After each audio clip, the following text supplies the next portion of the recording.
क्रांतिकारी जय भीम।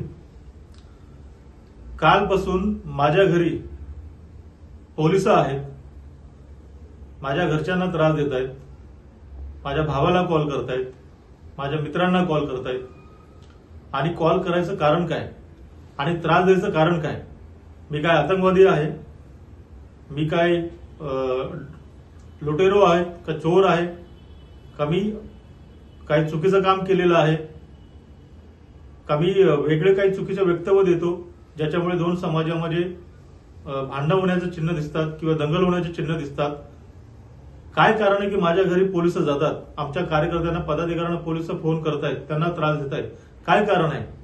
आणि त्यांना ज्यावेळी कारण विचारलं ते कारण सांगतात की तुम्ही काल महापरिनिर्वाण दिनानिमित्त जो व्हिडिओ बनवला होता त्याच्यामुळे तुम्ही आमच्याकडे या। त्या व्हिडिओमध्ये मी हेच सांगितलं होतं की महापरिनिर्वाण दिनाच्या पूर्वसंध्येला जे काही मंत्रिमंडळ आझाद मैदानामध्ये शपथविधी घेणार आहेत, जे मुख्यमंत्री म्हणून शपथविधी घेणार आहेत, तर तुम्ही तो शपथविधी तिथे न घेता राजभवनामध्ये घ्या, असं राज्यपालांना काही दिवसापूर्वी पत्र दिलं होतं। कारण त्याच्यामुळे महापरिनिर्वाण दिनानिमित्त जे अनुयायी आलेले आहेत शिवाजी पार्क मैदानामध्ये, जे तिथे थांबलेले आहेत, जे चैत्यभूमीवर बाबासाहेबांना अभिवादन करण्यासाठी आलेले आहेत, त्यांना जेवण नाही, पाणी नाही, कोणतीही सुविधा नाहीये। त्या ठिकाणी एखादा व्यक्ती आजारी पडला तिथे अँब्युलन्स नाही, डॉक्टर नाही, कायच नाहीये।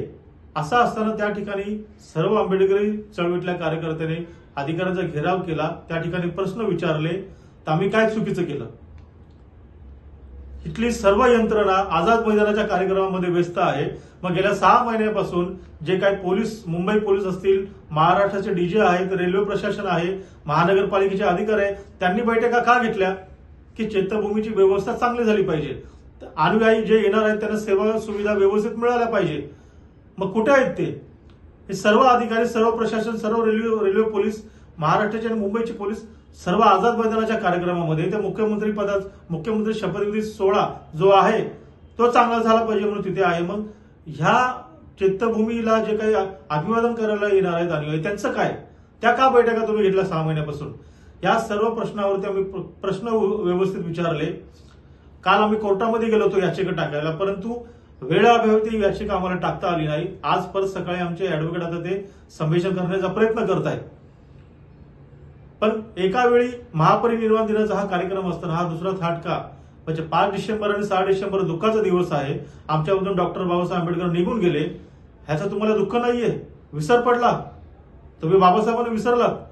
तुम्ही निवडणुकामध्ये बाबासाहेबांना जय जयकार करता, त्यांच्या नावाने मतं मागता, मतं मिळाल्यानंतर तुम्ही जनतेकडे दुर्लक्ष करता, आंबेडकरी अनुयायीकडे दुर्लक्ष करता, बाबासाहेबांच्या महापरिनिर्वाण दिनाकडे तुमचं दुर्लक्ष आहे। या सगळ्या प्रश्नावरती अगर आम्ही भूमिका मांडली असेल तर तुम्ही आमच्या घरी पोलिस पाठवता, माझ्या आईला त्रास देता, माझी आई आजारी पडलेली आहे, तिचं काय कमी जास्त झालं तर तुम्ही जबाबदार आहात? तुम्ही माझी आई परत आणून मला देणार आहात? मी सर्व पोलिसांच्या विरोधामध्ये कोर्टामध्ये जाणार। कालपासून जे काही चाललेलं आहे या व्हिडिओच्या माध्यमातून मला महाराष्ट्राला सांगायचं आहे म्हणून हा व्हिडिओ बनवलेला आहे। आणि महाराष्ट्रातल्या जनतेने खरंच दुःखाच्या दिवशी म्हणजे महापरिनिर्वाण दिनाच्या पूर्वसंध्येला हा जो शपथविधी होता आहे त्याच्याबद्दल बोललं पाहिजे, मत व्यक्त केलं पाहिजे। मी पण केलेलं आहे, परंतु आम्हाला हा त्रास होतोय तो सहन करणार।